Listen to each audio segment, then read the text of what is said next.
तो बच्चों ध्यान देकर आपका जो चैप्टर चल रहा है इस समय, जीव जनन कैसे करते हैं, इसके विषय में कुछ चीजें हो चुकी हैं। जीव जनन क्यों करते हैं और कैसे करते हैं। पृथ्वी पर जितने भी जीव हैं, जितनी जीव जातियां उपलब्ध हैं, वो सब नश्वर हैं। उनको एक न एक दिन मर जाना है। वो इस पृथ्वी से जो है पृथ्वी में मिट्टी में विलीन हो जाएंगे, नष्ट हो जाएंगे। तो ये अपने अस्तित्व को बरकरार रखने हेतु जीव अपने ही समान संतान उत्पन्न करते हैं। अपने ही समान संतान उत्पन्न करने की क्षमता क्या कहलाती है? जनन कहलाती है। क्या कहलाती है? जनन। तो लिख सकते हैं हम कि जीवों द्वारा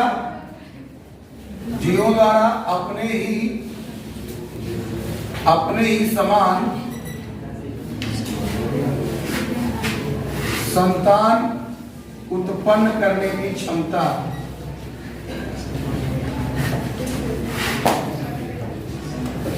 जनन कहलाती है। क्या कहलाती है? जनन, रिप्रोडक्शन, इसको क्या बोल सकते हैं? रिप्रोडक्शन बोल सकते हैं।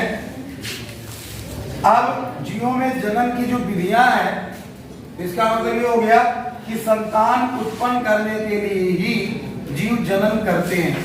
किसलिए करते हैं? अपनी वंशावली बढ़ाने, अपनी वंशावली बढ़ाने हेतु या अपने समान संतान उत्पन्न करने हेतु जीव जनन करते हैं। जनन की मुख्य रूप से दो विधियां हैं।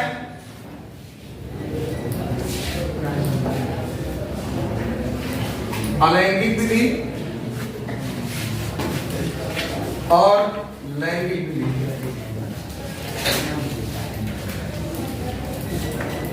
जिसमें से अलैंगिक विधि के विषय में चर्चा हो चुकी है। आप लोगों को बताया जा चुका है कि लैंगिक विधियां एकल जीव जनन है। इसे हम एकल जीव जनन भी कहेंगे। एक जीव अपने ही शरीर के किसी भाग से बीजाणु द्वारा, केंद्रक द्वारा या फिर जो है अपने शरीर के कई खंडों में डिवाइड करके, विखंडन द्वारा, खंडन द्वारा। अगर हम वनस्पतियों की बात करें तो वनस्पतियों में क्या आएगा? वनस्पतियों में कृत्रिम और प्राकृतिक कायिक विधियां होती हैं, जिनको हम वेजिटेटिव रिप्रोडक्शन भी कह सकते हैं, वर्धी जनन भी कह सकते हैं। वर्धी जनन के अंतर्गत प्राकृतिक विधियां हैं और कृत्रिम विधियां हैं।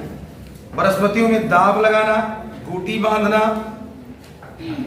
कलम लगाना, ये सब कौन सी विधियां हैं? ये अलैंगिक जनन में कायिक विधियां हैं। तो अलैंगिक जनन की जो विधियां हैं, इसमें केवल एक जीव होता है और वो अपने ही समान संतान उत्पन्न करता है। अलैंगिक जनन के दौरान उत्पन्न संतान अपने जनक से हुबहू होती है, मिलती जुलती है, फोटोकॉपी होती है। इसलिए अलैंगिक विधि द्वारा उत्पन्न संतान को हम क्लोन भी कहते हैं। क्या कहते हैं? क्लोन। क्योंकि क्लोन क्या होता है? हुबहू होता है। किसी भी व्यक्ति का या किसी भी वस्तु का अगर क्लोन बनाया जाएगा तो क्लोन का मतलब हुबहू, प्रतिलिपि, फोटोकॉपी। तो अलैंगिक जनन के दौरान एक जीव अपने ही समान संतान उत्पन्न करता है। इसमें केवल एक जीव की आवश्यकता होती है, इसलिए इसे एकल जीव जनन भी कहते हैं। एकल जीव जनन भी कहते हैं। अब इस एकल जीव जनन की विधियां जो है वो कई प्रकार से हैं। एकल जीव जनन की विधियां आप लोग पढ़ चुके हो। कौन कौन सी है? नंबर 1 खंडन द्वारा, या इसी को हम विभाजन कह सकते हैं। विभाजन द्वारा, बाइफिशन। नंबर 2 विखंडन द्वारा, फ्रेगमेंटेशन। विखंडन द्वारा फ्रेगमेंटेशन है। नंबर 3 मुकुलन द्वारा। नंबर 4 बीजाणु द्वारा, मुकुलन द्वारा बाई बटिंग, बाई फिशन, इसको बोलते हैं बाई फिशन, और इसको बोलते हैं बाई फ्रेगमेंटेशन।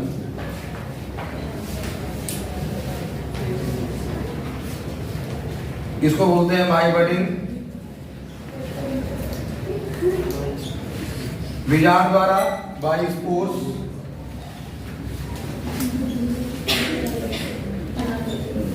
और ये पांचवा आपका हो जाएगा कायिक जनन या वर्धी जनन। कायिक प्रवर्धन, जैसे हम कायिक जनन ही बोल सकते हैं, कायिक जनन या इसी को वर्धी जनन, क्या बोलेंगे, वर्धी जनन बाय वेजिटेटिव, वेजिटेटिव रिप्रोडक्शन।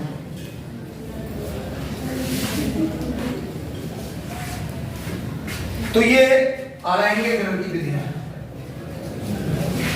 इसके विषय में आप पढ़ चुके हो पहले। बाय फिशन का मतलब होता है जब कोई जीव, दरअसल अलैंगिक जनन की विधियां सूक्ष्म जीवों में होती हैं, जो कुछ श्रेणी के जंतुओं में नहीं होता है, कुछ निम्न श्रेणी के जंतुओं में होती है, जैसे कवक, शैवाल और प्रोटोजोआ सन के जंतु हो गया है, और जो है पोरीफेरा सन के जंतु हो गए। इन सब में जो है जन्म कैसा होता है, अलैंगिक जनन। तो खंडन द्वारा जो जन्म होता है वो एक कोशिकीय शैवाल में हो सकता है, पैरामीशियम में हो सकता है, अमीबा में हो सकता है। इसमें क्या होता है कि जीव की जो एक कोशिका है, वो कोशिका के कोशिका द्रव्य में वृद्धि होती है, कोशिका का आकार बढ़ता है। जब कोशिका का आकार बढ़ जाता है तो कोशिका के बीच में एक कोशिका पट बनता है, जिससे कोशिका दो भागों में विभाजित हो जाती है। कोशिका का आकार बढ़ता है और इस समय कोशिका में दो पट, कोशिका के बीच में क्या बनता है, पट, और ये पट धीरे धीरे अंदर की ओर आता है और कट करके दो भागों में डिवाइड हो जाता है। इस प्रकार से एक जनक कोशिका से दो संतत कोशिकाएं बनती है, जो हूबहू होती है, प्रतिनिधि होती है। तो ये बाई फिशन हो गया। प्राय प्रोटोजोआ संघ के जंतुओं में, अमीबा और पैरामीशियम में देखा जा सकता है, ज्यादातर पैरामीशियम में देखते हैं इसको। बाई फ्रेगमेंटेशन का मतलब हुआ इसमें जो जंतु ऐसे होते हैं जो तंतुवत रूप में होते हैं, धागे नुमा, जैसे स्पायरोगायरा, एलोथ्रिक्स हो गया, शैवाल है, राइजोपस नामक कवक है। इन सब जंतुओं वनस्पतियों में इनको वनस्पतियां कहा जाता है, क्योंकि शैवाल वनस्पतियां हैं। शैवाल को हम वनस्पति कहते हैं कि उसमें क्लोरोफिल पाया जाता है, इसलिए इनको वनस्पति कहेंगे। और वही राइजोपस एक कवक है, ना तो इसे वनस्पति में रखा गया ना इसे जंतु में रखा गया है, लेकिन बाद में कुछ वैज्ञानिकों ने इसको वनस्पति में रखा, ठीक, क्योंकि इसमें क्लोरोफिल नहीं पाया जाता है। कवक क्लोरोफिल रहित वनस्पतियां हैं, ठीक। तो राइजोपस और स्पायरोगायरा, जिनमें इनका शरीर तंतुवत होता है, क्या होता है, तंतुवत होता है। जब ये तंतु किसी बाह्य आघात द्वारा कई खंडों में टूट जाती है, क्या हो जाती है, इसके खंड हो जाते हैं, कई खंडों में टूट जाती है, तो इस क्रिया को कहते हैं विखंडन या फ्रेगमेंटेशन। प्रत्येक नए खंड से नए जीव का या नई वनस्पति, नई स्पायरोगायरा, नए एलोथ्रिक्स, नए राइजोपस का निर्माण हो जाता है, ठीक। बाई फ्रेगमेंटेशन में विखंडन द्वारा जब किसी जीव में अलैंगिक जनन होता है तो उसमें जीव का शरीर बाह्य आघात द्वारा या बाह्य शक्ति द्वारा छोटे छोटे खंडों में टूट जाता है, जिससे क्या हो जाता है, नए नए खंड बन जाते हैं, और उन नए नए खंडों से नए नए जीवों का, अर्थात नई नई वनस्पतियों का, नई वनस्पतियों का मतलब वही जैसे एलोथ्रिक्स में हुआ है तो नए एलोथ्रिक्स का निर्माण होगा, स्पायरोगायरा में हुआ है तो स्पायरोगायरा का निर्माण होगा, राइजोपस में अगर ऐसा हुआ है तो राइजोपस का निर्माण होगा। इस प्रकार से प्रत्येक खंड से नए जीव का विकास हो रहा है। मुकुलन द्वारा, मुकुलन वाला सवाल जो है ये हमने कल टेस्ट में बोला था और इसको बताया ना, क्या है, बाई बडिंग में हमने बताया था एक आउटग्रोथ निकलती है। क्या निकलती है, प्रायः एक कोशिकीय शैवाल, एक कोशिकीय शैवाल नहीं, एक कोशिकीय कवक, एक कोशिकीय कवक जिसका नाम है ईस्ट, या इसको हम खमीर भी कहते हैं, और इसका वैज्ञानिक नाम है सैकेरोमाइसीज सेरिविसी। सैकेरोमाइसीज सेरिविसी, ये ईस्ट का वैज्ञानिक नाम है। ईस्ट को खमीर भी कहा जाता है। और ईस्ट एक कोशिकीय क्या है? एक कोशिकीय कवक है, फंगल। एक कोशिकीय अलगा है वो फंजाई। एक कोशिकीय फंजाई है। क्या है? फंजाई। तो ईस्ट एक कोशिकीय होता है। जब कभी इस कोशिका में कोशिका द्रव्य बढ़ जाता है तो इसकी कोशिकाएं एक आउटग्रोथ निकालती हैं, बाह्य वृद्धियां क्या करती हैं?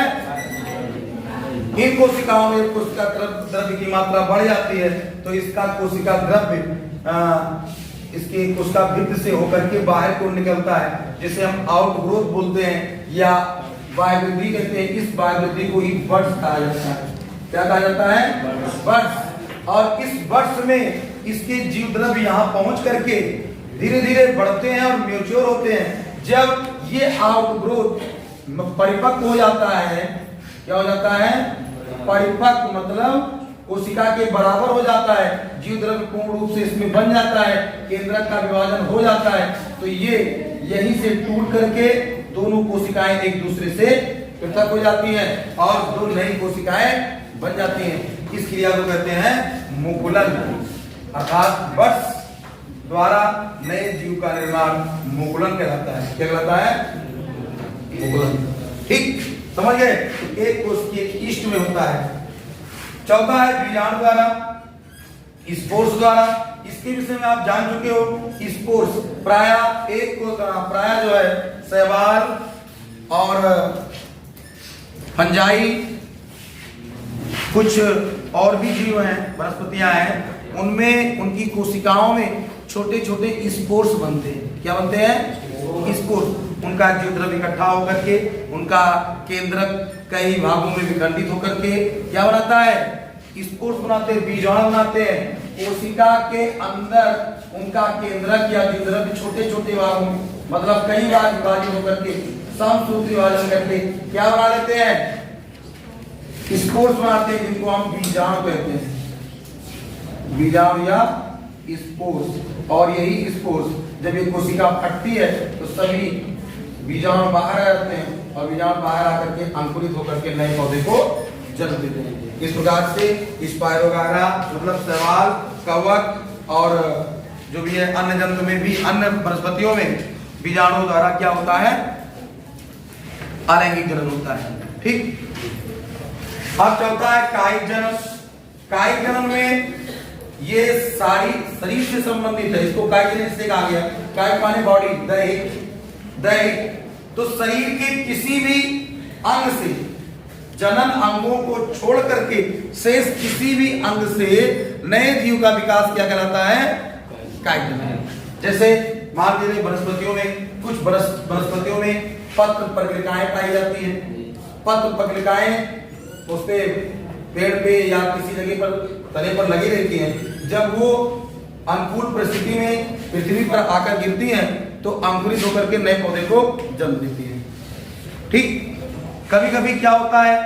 पत्तियां, जिसे ब्रायोफिल्लम में बताया गया, पत्तियों, ब्रायोफिल्लम की पत्तियों में, पथरचट्टा की पत्तियों में जड़ निकल आती है। जब वो पत्तियां पृथ्वी पर आकर के गिरती हैं तो जड़ निकल करके उसमें प्रांकुर निकलता है और एक नए पौधे का निर्माण हो जाता है। तो पत्तियां यहाँ पर क्या बनाती हैं? नए पौधों का निर्माण करती हैं। प्रोटोनीमा द्वारा कभी कभी है, प्रोटोनीमा द्वारा कायिक जनन हो जाता है। ठीक। तो कायिक जनन की कई सारी विधियां हैं। इसको दो भाग में बांटा गया है। कायिक जनन की दो विधियां मानी गई हैं, मेन करके प्राकृतिक और प्राकृतिक कायिक परिवर्तन और कृत्रिम कायिक परिवर्तन। प्राकृतिक कायिक परिवर्तन में जैसे देखा जाए कि कंद समझ रहे हो? आलू में आंखें निकलती हैं और वह आंखें क्या होती हैं? अंकुरित होकर के नए पौधे का निर्माण करेगी। बिना किसी कुछ किए रख दीजिए आलू को किसी ठंडे स्थान पर या ठंडे में गर्म स्थान पर, तो ये अंकुरित होकर के इनके आंखों से स्टार्च, मतलब इनके अंदर जो कंद के अंदर, आलू के कंद के अंदर स्टार्च होता है, वो स्टार्च अंकुरण के रूप में बाहर निकलता है और नए पौधे का विकास कर लेता है। कंद जिमी का कंद है, घन कंद है, प्रकंद है और सल्क कंद। इन सब में कौन सा कायिक जनन होता है? प्राकृतिक कायिक जनन। लहसुन है, लहसुन वही जो ना तो बीज है ना फल है, क्या है? एक प्रकार का कंद है, उसको बो दिया जाता है और नए पौधे तैयार हो जाते हैं। ठीक इसी प्रकार से प्याज में है और भी बहुत सारी चीजें हैं। जिमी कंद है, जिमी कंद, अरवी, अरबी, अदरक है, ये सब, इन सब में कौन सा परिवर्तन होता है? प्राकृतिक कायिक परिवर्तन होता है। कृत्रिम में हम ले सकते हैं, जैसे कि गुलाब का पेड़ है, तो गुलाब के पेड़ से एक टहनी को काट करके और मिट्टी में लगा दे, तो क्या होगा? थोड़े दिन बाद उसमें जड़ निकल आएगी और एक नया पौधा तैयार हो जाएगा। इसी प्रकार से गुड़हल की है, गुलाब है और भी बहुत सारी ऐसी झाड़ियां हैं जिनकी टहनियों को काट करके अलग लगा दिया जाए तो उनसे नए पौधे विकसित हो जाते हैं। इसको कृत्रिम कहते हैं। इसी को बोलते हैं कलम लगाना, दाब लगाना। किसी पौधे के शरीर में जुड़ी हुई टहनी को झुका करके उसके आसपास मिट्टी में दबा दिया जाता है तथा उस पर ऑक्सीजन और जल का छिड़काव कर दिया जाता है और जल डेली डाला जाता है, जिससे धीरे धीरे उस भाग पर, दबे हुए भाग पर जड़ निकल आती है।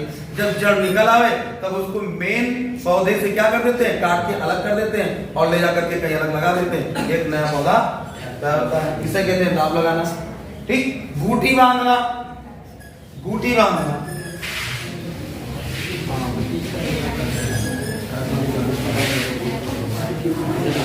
ये सब पढ़ चुके हो तुम लोग हैं? कलम लगाना, दाब लगाना, बूटी बांधना। बूटी बांधना क्या है? क्या करते हैं? पेड़ की टहनी पर जो टहनी हमें लगाना है, नए पौधे के रूप में तैयार करना है, उसके कुछ भाग पर एपिडर्मिस को छील देंगे, क्यूटिकल और एपिडर्मिस को छील देंगे और वहां पर कुछ पुराने पोरे या बाल इत्यादि को बांधकर वहां ऑक्सीजन लगा देंगे। ऑक्सीजन लगाने के बाद उस पर उसके ऊपरी वाली शाखा पर एक घड़ा बांध करके एक पतला छिद्र करके एक धागा लटका देंगे और उसमें पानी डाल देंगे। पानी की एक बूंद लगातार बंधे हुए भाग पर, पेड़ की टहनी में जहां बांधा है, जहां पर ऑक्सीजन इत्यादि का छिड़काव किया, वहां पर वो लगातार टपकती रहेगी और फलस्वरूप क्या बन जाएगा? धीरे धीरे वहां गांठ निकल आएगी और वही गांठ को जड़ निकल आएगी। अब उस जड़ को काट करके, जड़ के वाले भाग से काट करके उसे हम क्या करेंगे? अलग किसी स्थान पे लगा देंगे, एक नया पौधा तैयार हो जाएगा। ठीक, ये सब हो गया। तो ये सब आपने पढ़ा कहाँ? अलैंगिक जनन। अब आपका दूसरा पॉइंट है लैंगिक जनन, जिसे आप लोग नहीं पढ़े हो। ठीक, कौन सा जनन? लैंगिक जनन। तो ध्यान दीजिए, अभी तक आप लोगों ने अलैंगिक जनन पढ़ा। अलैंगिक जनन एकल जीव जनन है। क्या है? एकल जीव। अर्थात यहाँ पर एक ही जीव की आवश्यकता होती है। एक जीव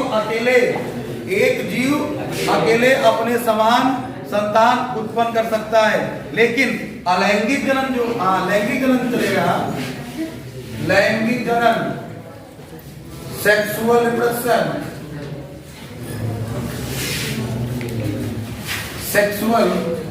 रिप्रोडक्शन,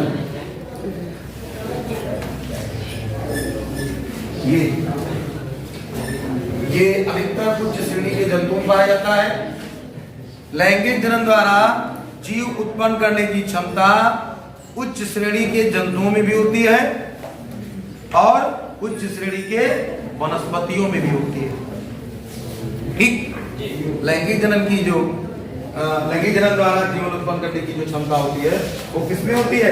उच्च श्रेणी के जंतुओं में और उच्च श्रेणी के वनस्पतियों में। लैंगिक जनन के दौरान दो जंतुओं की आवश्यकता होती है। एक अकेला जीव यहाँ पर जीव उत्पन्न नए जीव का विकास या नई संतानों का विकास नहीं कर सकता है।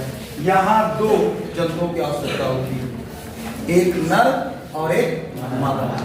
ठीक, लैंगिक जनन। तो हम लैंगिक जनन के विषय में जो है जानेंगे कि यहाँ दो जंतुओं की आवश्यकता होती है। तो सबसे पहले हम पढ़ेंगे पुष्पी पादपों में लैंगिक जनन।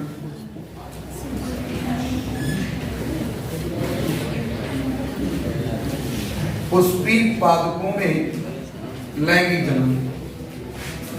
ठीक, ध्यान दीजिए, पुष्पी पादपों में लैंगिक जनन कैसे होता है। पहली बात तो हम ये जानेंगे कि पुष्पी पादप क्या होते हैं। हमने अपने वातावरण में बहुत सारे पौधे देखे होंगे जिनमें पुष्प निकलते हैं।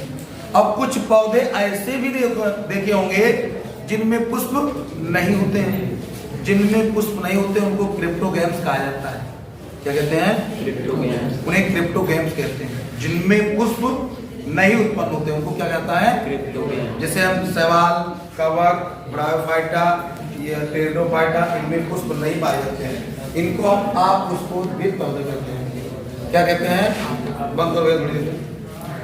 अब ध्यान देकर पुष्पी पादपों में लैंगिक जनन हमने बताया। सबसे पहला पॉइंट ये कि हम पहचाने कि कौन से पादप ऐसे हैं जिसमें पुष्प होते हैं और कौन से ऐसे जिनमें पुष्प नहीं होते हैं। तो पहचाने का जरूरत है, तो दिखाई पड़ेगा ना है? लेकिन कैसे दिखाई पड़ेगा? जब टाइम आएगा तभी दिखाई पड़ेगा। पहले कैसे पहचानोगे कि इसमें पुष्प आएगा कि नहीं आएगा? ठीक, तो हमारे वातावरण में अधिकतर ऐसे पौधे हैं जो पुष्पी होते हैं, उनमें पुष्प निकलते हैं। पुष्प निकलेंगे, फल बनेगा और फल से फिर बीज बनेगा। ठीक है ना? पहले क्या बनेगा? पुष्प निकलेगा, पुष्प से फल बनेगा और फल के अंदर बीज। ये तीन चीजें होती हैं। तो पौधे का जो पुष्प होता है वही जनन अंग है। पुष्प पौधे का जनन अंग है। जैसे जंतुओं में अंडाशय और वृषण जनन अंग होते हैं। अंडाशय कह सकते हैं नर में और अंडाशय कह सकते हैं मादा में और वृषण नर में, ये जनन अंग होते हैं। वैसे यहां पर पुष्प जो है वो पौधे का क्या होता है? जनन अंग। ठीक, और पुष्प दो प्रकार के हो सकते हैं। पुष्प पौधे का जनन अंग होता है। पुष्प दो प्रकार के हो सकते हैं। कौन कौन से? पुंकेसरी पुष्प, या ऐसा कह सकते हैं पुंकेसरी ना कह करके एक लिंगी और द्विलिंगी। एक पुष्पी लिंग और वो एक लिंगी पुष्प और द्विलिंगी पुष्प। ठीक, नोट करते चलिएगा आप लोग। पुष्प पौधे का जनन अंग होता है। पुष्प दो प्रकार के हो सकते हैं, एक लिंगी पुष्प, द्विलिंगी पुष्प। और एक लिंगी पुष्प या तो हो सकता है पुंकेसरी या स्त्री केसरी, दोनों में से कोई एक हो सकता है। जबकि द्विलिंगी पुष्प में ये दोनों होंगे। द्विलिंगी पुष्प में द्विलिंगी को उभयलिंगी भी कह सकते हैं। इसको मोनोसियस कहा जाता है, इसको डाइसियस कहा जाता है। एक लिंगी पुष्प अलग अलग हो सकते हैं, नर और मादा। ठीक, अब ये नर पुष्प कहलाएगा। अगर पुंकेसरी पुष्प है तो नर पुष्प और स्त्री केसरी पुष्प है तो मादा पुष्प। ठीक है ना? तो पुष्प पौधे का जनन अंग है जो दो प्रकार का हो सकता है, एक लिंगी पुष्प, पुंकेसरी या स्त्री केसरी। अगर पुंकेसरी है तो नर पुष्प, स्त्री केसरी है तो मादा पुष्प। और द्विलिंगी पुष्प है तो उसमें नर और मादा दोनों एक साथ रहते हैं। जैसे कुछ जंतु हैं कि दोनों लिंग एक साथ होते हैं। केचुआ का नाम सुना आप लोगों ने? केचुआ जिसका वैज्ञानिक नाम होता है फेरिटुमा पोस्थुमा, फेरिटुमा पोस्थुमा। एनेलिडा संघ का जंतु है और ये इसे किसान का मित्र भी कहा जाता है, किसान का मित्र भी कहा जाता है। तो ये उभयलिंगी जंतु है, केचुआ है, जोंक है, इधर फैसिलो हिपेटिका है, यकृत्कृम, ठीक, एस्केरिस है, ये सब द्विलिंगी जंतु होते हैं। इनमें नर और मादा लिंग दोनों एक ही जीव के अंदर होते हैं, ठीक, नर और मादा अंग दोनों एक ही जीव के अंदर होते हैं। वैसे यहाँ पुष्प भी है, बहुत सारे पुष्प आपको मिलेंगे कि नर और मादा ऑर्गन्स एक ही पुष्प में पाए जाते हैं। जैसे गुड़हल का ले लो, हैं,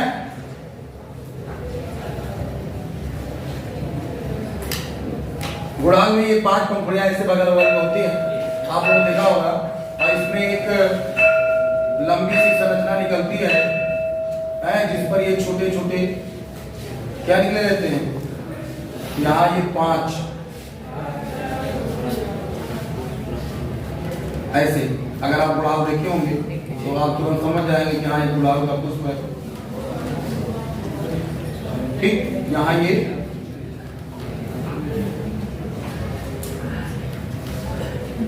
पांच पंखुड़ियां होती हैं और यहाँ नीचे की तरफ एक ऐसे क्या होता है, हाँ, एक पीक, इसको बायदल पुंज कहते हैं। क्या कहते हैं? बायदल पुंज, बायदल पुंज कहते हैं।